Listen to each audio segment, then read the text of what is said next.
weirdly, I never thought so much about that this was a movie about dreams.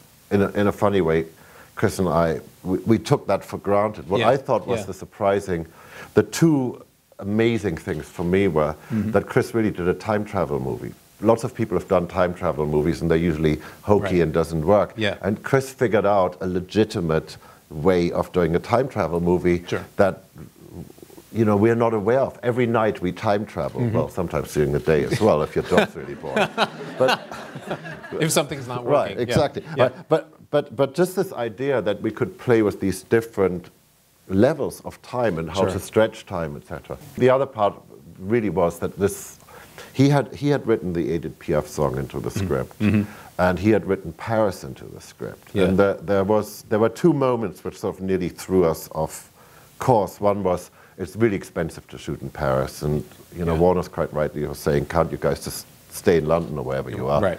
And the Piaf thing became a bit of a contentious thing after Marion Cotillard was cast, because she played Piaf in the movie.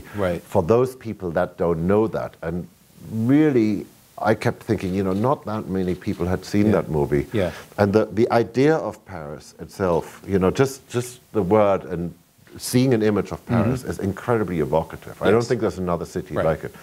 So I fought quite hard that that would stay in, and it became sort of a cornerstone. But I think that sort of says something about, you know, the process. You know, Chris and I, we don't talk about notes, we don't talk about music, we talk about story, we talk about, you know, why is Paris important to Hans? Not because he can write a cool tune about Paris, but because it infuses the whole movie with a certain romanticism and a certain emotional and the Piaf piece was very important to... you know, and it was great. The Piaf piece was actually... Because the recording we had, the recording we loved, the recording we were talking about, was a copy of a copy of a copy. And it sounded like it was recorded in mono in the 40s, and some smoke-filled cabaret, you know, with the German army marching up the Champs-Élysées. So there was like danger to it. You know, it was dangerous.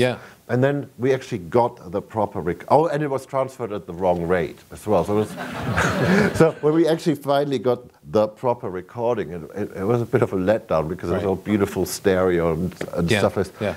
But so much of that soundtrack has a sense of danger to it. There is that, you know, and it's palpable. Danger's my middle name. No. But that's, you know, it's a really dark soundtrack, and you know, part of this, you know, I mentioned it earlier, the idea of working in great privacy. I mean, we did the same on Dark Knight. We didn't.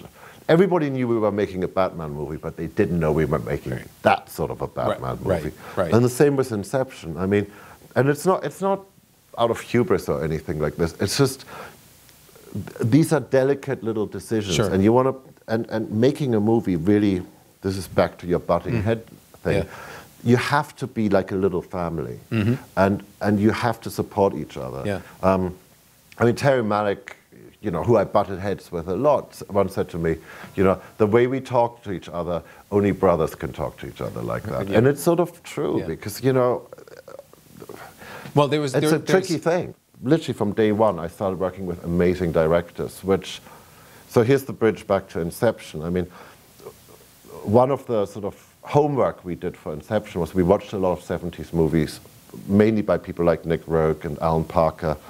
And you know, there's a Nick Roeg movie, a very little seen Nick Roeg movie, like most of Nick Roeg's movies, called Insignificance. And it's quite a sort of stunning ending, without going into the story. But Chris came to me one day and said, you know, I just saw Insignificance, and the ending is really amazing.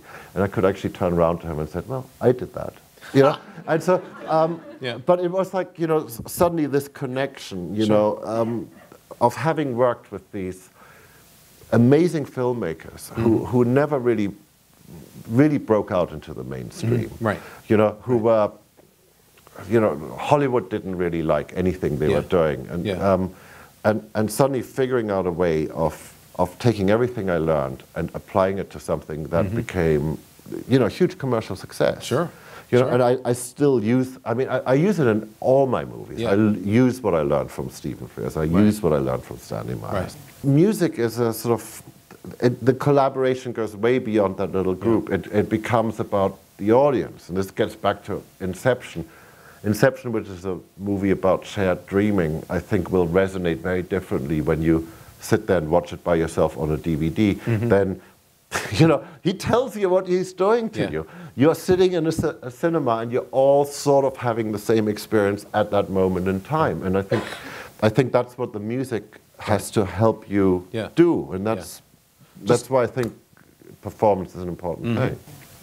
Out of all your work, what's your personal favorite? What do you love? What do you ever listen to your own music? Good luck. Oh man, not really. But you know, and this sounds crazy, but I'm still like giddy with Inception, just because it was such a great experience. And part of the great experience was getting phone calls from other directors, going, you guys helped out to make it possible that directors can go and do daring movies again. You know, so that's not a bad thing.